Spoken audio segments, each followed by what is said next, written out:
ত্ৰিলোক বিজয়ী ৰাৱণ, যাৰ নাম শুনিলে দেৱতাও ভত কঁপি থাকে। এনে এজন মহাশক্তিশালী পুৰুষেও এটা বান্দৰৰ হাতৰ চেপাত অসহায়ভাৱে সোমাই থাকিব লগা হৈছিল। এনেকুৱা এজন বান্দৰ যোদ্ধা, যাৰ সন্মুখত কোনোবা শত্ৰু আহিলে সেই শত্ৰুৰ আধা শক্তি তেওঁ লৈ ল'ব পাৰিছিল, যাক দেৱতায়েও পৰাস্ত কৰিব নোৱাৰিছিল। তেনে এজন বান্দৰ যোদ্ধা, যাৰ নাম হৈছে বালি। আহক আজি মহাশক্তিশালী বানৰৰাজ বালিৰ জন্ম আৰু তেওঁৰ শক্তিৰ বিষয়ে জানো। পৌৰাণিক কাহিনী অনুসৰি মেৰু পৰ্বতত ব্ৰহ্মাই তপস্যা কৰি থকা সময়ত ব্ৰহ্মাৰ চকুৰ পানীৰ পৰা এটা নৰ বানৰৰ জন্ম হৈছিল, যাৰ নাম হৈছে ঋক্ষৰাজ। আৰু ইয়াত বানৰ বুলি কওঁতে বা বান্দৰ বুলি কওঁতে বৰ্তমান সময়ৰ বান্দৰৰ কথা বুজোৱা হোৱা নাই, কাৰণ সেই সময়ত মানুহৰ দৰে বুদ্ধিমান আৰু উন্নত এক বানৰৰ জাতি বা প্ৰজাতি আছিল, যি বনত বাস কৰিছিল। আৰু এই ঋক্ষৰাজো সেই বানৰ প্ৰজাতিৰেই আছিল। ঋক্ষৰাজে ঋষিমুখ পৰ্বতত বাস কৰিছিল।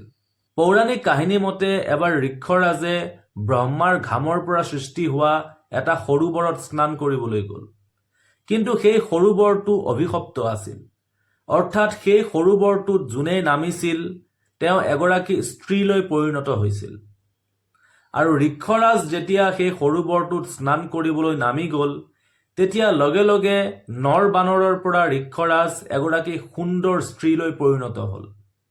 আৰু তেওঁৰ স্ত্ৰীৰ ৰূপটো ইমানেই বেছি সুন্দৰ আছিল যে স্বয়ং ইন্দ্ৰদেৱ মোহিত হৈ পৃথিৱীলৈ আহিব লগা হৈছিল। আৰু ইন্দ্ৰদেৱৰ পৰাই ঋক্ষৰাজৰ অৰ্থাৎ স্ত্ৰীৰ ৰূপটোৰ এটা মহাশক্তিশালী পুত্ৰৰ জন্ম হয়, যাৰ নাম হৈছে বালি। আৰু ইয়াৰ পাছত সূৰ্যদেৱো এই স্ত্ৰীগৰাকীৰ ৰূপত মোহিত হ'ল, আৰু সূৰ্যদেৱৰ পৰা এটা পুত্ৰৰ জন্ম হ'ল, যাৰ নাম হৈছে সুগ্ৰীৱ। অৰ্থাৎ বালি আৰু সুগ্ৰীৱ দুয়ো ভাতৃ। আৰু ইয়াৰ পাছতে ঋক্ষৰাজে নিজৰ প্ৰকৃত পৰিচয় অৰ্থাৎ নৰ বানৰৰ ৰূপ ঘূৰাই পাইছিল। আৰু ঋক্ষৰাজে বালি আৰু সুগ্ৰীৱক পিতৃ আৰু মাতৃৰ দায়িত্বৰে লালন পালন কৰিছিল। যিহেতু বালি আৰু সুগ্ৰীৱ দেৱতাৰ শক্তিৰে জন্ম হৈছিল, সেইবাবে দুয়ো মহাশক্তিশালী আছিল। আৰু পাছত যেতিয়া ঋক্ষৰাজৰ মৃত্যু হয়, ঋক্ষৰাজৰ মৃত্যুৰ পাছত কিষ্কিন্ধাৰ ৰজা হয় বালি।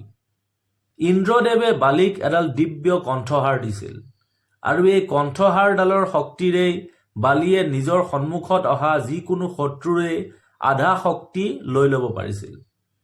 পৌৰাণিক কাহিনী অনুসৰি এবাৰ ৰাৱণ আৰু বালিৰ মাজত ভয়ংকৰ যুদ্ধ হৈছিল, আৰু বালিয়ে ৰাৱণক নিজৰ কাষলতিৰ চেপত সুমুৱাই 6 মাহ ধৰি এই পৃথিৱী ঘূৰাই ফুৰাইছিল। আপুনি ভাবক যে বালিৰ শক্তি কিমান হ'ব। প্ৰথম অৱস্থাত বালি আৰু সুগ্ৰীৱ দুয়ো ভাতৃৰ মাজত যথেষ্ট বেছি প্ৰেম আৰু স্নেহ আছিল। দুয়ো একেলগে মিলি কিষ্কিন্ধাত শাসন কৰিছিল। কিন্তু এদিন এনেকুৱা এটা সময় আহিল, কিষ্কিন্ধাত মায়াবী নামৰ এটা অসুৰে আক্ৰমণ কৰিলে। আৰু বালিয়ে এই কথা গম পাই মায়াবী নামৰ অসুৰটোক বধ কৰিবলৈ খেদি গ'ল। আৰু যেতিয়া মায়াবী নামৰ অসুৰটো এটা গুহাৰ ভিতৰত সোমাই গ'ল, বালিয়েও গুহাটোৰ ভিতৰলৈ সোমাই যাবলৈ ধৰিলে। আৰু গুহাটোৰ ভিতৰত সোমাই যোৱাৰ আগত বালিয়ে সুগ্ৰীৱক ক'লে যাতে সুগ্ৰীৱ গুহাটোৰ বাহিৰতে অপেক্ষা কৰে।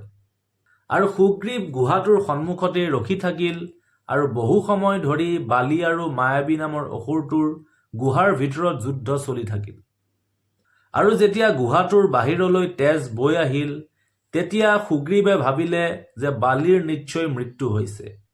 আৰু নিজৰ ৰক্ষাৰ বাবে বা নিজৰ সুৰক্ষাৰ বাবে সুগ্ৰীৱে সেই গুহাটোৰ মুখখন এটা প্ৰকাণ্ড শিলেৰে বন্ধ কৰি দিলে, আৰু সুগ্ৰীৱ ৰাজ্যলৈ উভতি আহিল।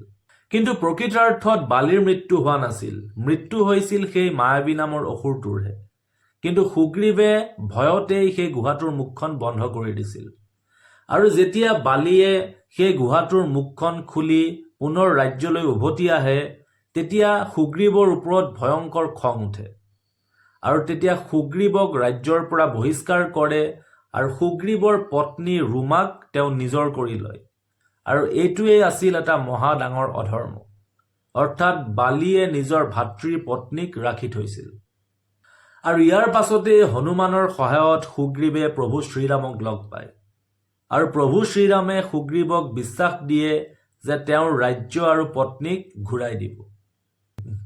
কিন্তু প্ৰথম অৱস্থাত প্ৰভু শ্ৰীৰামেও বালিক বধ কৰিব পৰা নাছিল, কাৰণ যেতিয়া প্ৰভু শ্ৰীৰামে সুগ্ৰীৱক বালিৰ ওচৰলৈ পঠাইছিল যুদ্ধ কৰিবলৈ, কি হৈছিল যে বালি আৰু সুগ্ৰীৱ দুয়ো দেখিবলৈ একেই আছিল। গতিকে প্ৰভু শ্ৰীৰামে কাক বধ কৰিব, সেইবাবেই প্ৰথম অৱস্থাত বালিক বধ কৰিব পৰা হোৱা নাছিল। কিন্তু পিছৰবাৰ যেতিয়া সুগ্ৰীৱক পঠাইছিল, তেতিয়া সুগ্ৰীৱৰ ডিঙিত এডাল ফুলৰ মালা পিন্ধাই পঠাইছিল আৰু সেইবাবে বালিক চিনিব পাৰি প্ৰভু শ্ৰীৰামে গছৰ আঁৰত লুকাই বালিক বান মাৰি বধ কৰিছিল। আৰু যেতিয়া বালিৰ মৃত্যু হৈছিল, বালিৰ মৃত্যু হোৱাৰ আগত বালিয়ে প্ৰভু শ্ৰীৰামক প্ৰশ্ন কৰিছিল যে মই আপোনাৰ কি অপকাৰ কৰিছিলোঁ যে আপুনি মোক গছৰ আঁৰত লুকাই বধ কৰিলে, আৰু এজন বীৰ যোদ্ধাই কিদৰে লুকাই লুকাই এজন যোদ্ধাক বধ কৰিব পাৰে। তেতিয়া প্ৰভু শ্ৰীৰামে বালিক উত্তৰ দিছিল যে নিজৰ ভাতৃৰ পত্নীক ৰাখি থোৱাটো এটা অধৰ্ম আৰু অধৰ্মৰ দণ্ড দিয়াটো ৰজাৰ কৰ্তব্য।